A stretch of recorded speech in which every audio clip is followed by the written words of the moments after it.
welcome po muli sa aking YouTube channel, Shiptor. So ngayong araw ay magluluto pa ako ng igado. So i-share ko sa inyo yung aking recipe sa paggawa ng igado. So ito, nagsusuti muna ako ng garlic. Yan, na-brown ko na siya. Tapos add ko yung aking onion.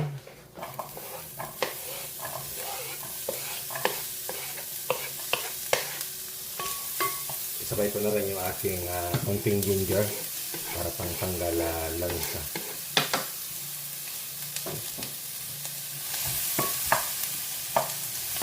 So itong aking recipe ay ano lang naman to, simple. Ito yung traditional local dish namin sa Pilipinas. So ito ay similar doon sa menudo. Kaya lang menudo mayroong tomato sauce, so tomato paste. So ito normal lang yung nagamit lang dito, soya sauce, vinegar. So kung medyo gusto niyo naman ng medyo mamula-mula ang kulay, kung may achuete kayo, pwede nyo rin gamitin, o kaya paprika. Kung ano po meron kayo. Yan. So isasuti lang natin yung neto sa... So yung ginger ko, konti lang para pang tanggal ang lansa. So ngayon habang sinusuti ko ito, maghihiwa na ako ng aking pork. So ang gagamitin kong pork ay yung part ng pork belly. So mas maganda sana ko yung kasim na part o kaya shoulder. Kaya lang ito yung meron ako ngayon. So ito na lang aking gagamitin. So please like, share, and subscribe sa aking YouTube channel para lagi kayong updated sa aking mga video na pinopost. Dahil po sa bawat subscribe nyo, kayo po ay nakakatulong sa aking layunin na makatulong sa kapwa. Dahil po ang aking channel is for charity. So that time na kumikita na ako kay YouTube, lahat po ng aking kikitain ay ibibigay ko sa kawang gawa. So nawa, patuloy niya akong suportahan at ipalo ang aking channel. So ang ingredients ko lang naman nito is pork belly lang naman, saka liver, tapos may carrots, potato, bell pepper. Kung meron pa sana akong white radish, lalagyan ko ito ng white radish, kaso wala akong white radish. Tapos wala rin akong green peas, yung gisantes. So bell pepper na lang, saka potato at carrots na gagamitin ko. So yun lang yung available ko dito sa bahay. So make sure na pag hiniwa nyo itong pork belly, medyo pa-slanting siya para ano siya, para siyang shredded style. So at least may share ko sa inyo yung aking simple recipe ng igado.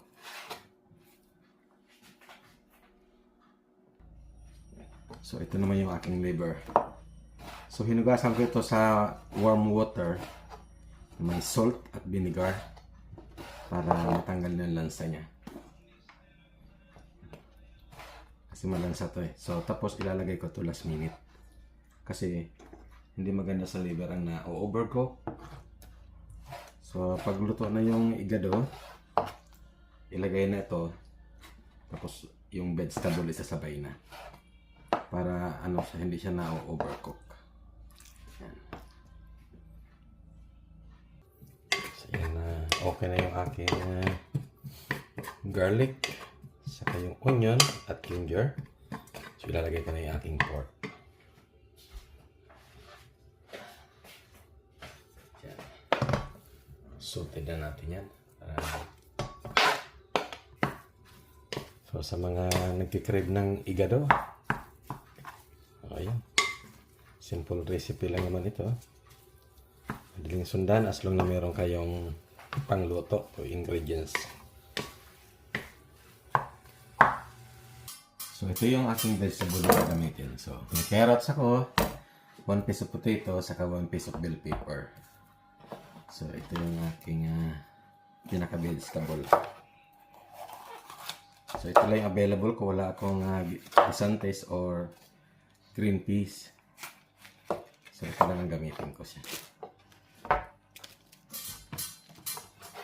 So at least meron akong nagamit na vegetable.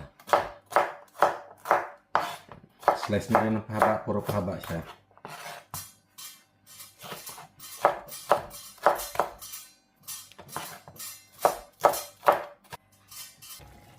So ayan guys, nilagyan ko ng half glass of water.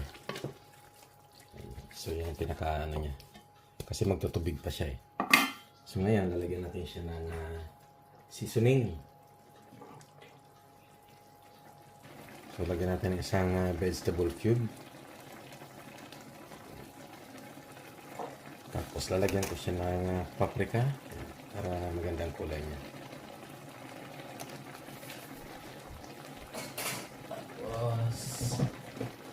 Tapos lagyan natin ng herbs. May herbs ako dito, yung ito, thyme. Para mabango. Kikuman. Kikuman ang gamit ko para light lang siya. Manamis-namis.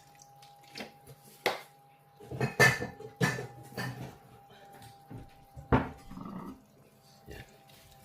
So, hagawin lang natin. So, kung may white radish pa sana po dito, mas maganda talaga to.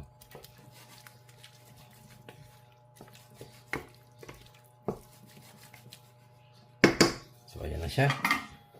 And then, lalagyan natin ng vinegar.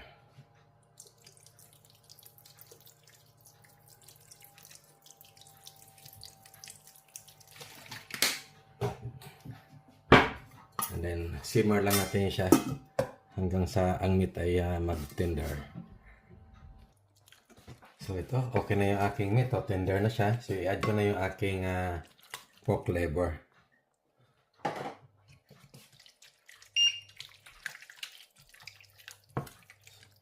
So, kailangan yung pork liver huwag ma-overcook siya. Ganda ng kulay, oh. Parang meron ding atsuete. So, paprika ang ginamit ko. So, kung may raisins, pwede rin kayo maglagay ng raisins dito. So, saka liver spread. Kung meron kayo, pwede kayong gumamit.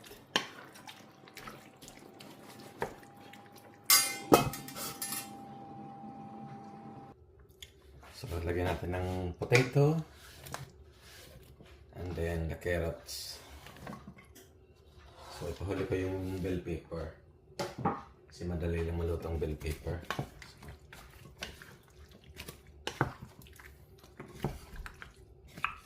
So, ito na yung aking igado. Ang bango. Kung meron pa akong labanos nito o yung white radish, mas masarap yung dito sa igado. So, walang hindi available. Malayo ang bilihan dito sa amin sa Scotland. Pupunta ka pa ng city.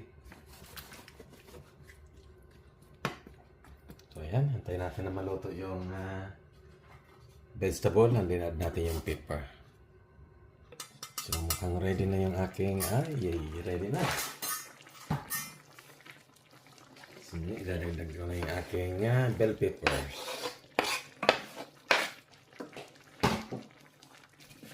Ready na yung aking igado.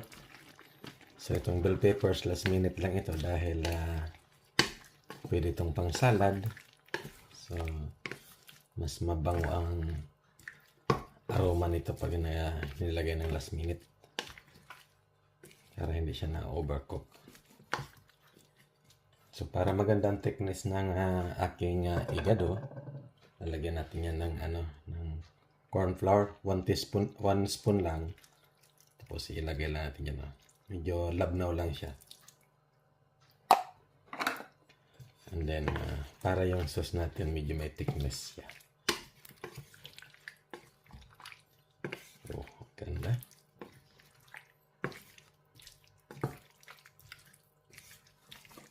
And then, lalagyan na natin ng black pepper. So, pag naglalagay ako ng black pepper, laging soli.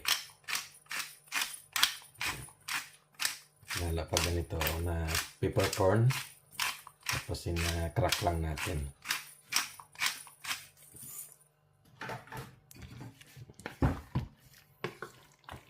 Hello.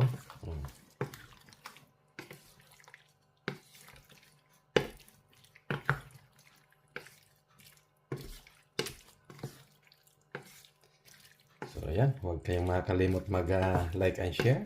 At i-follow na rin ang aking YouTube channel para lagi kayong updated sa aking mga video na ipinopost.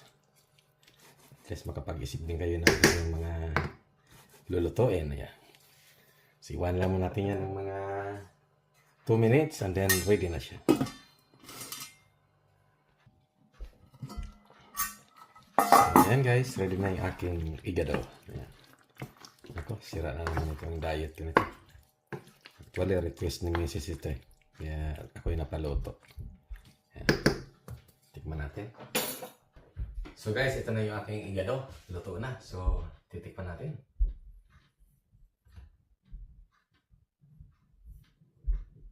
Ito.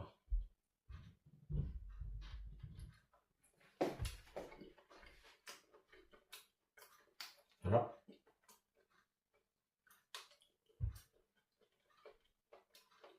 So, thank you po muli sa inyong panonood. God bless po.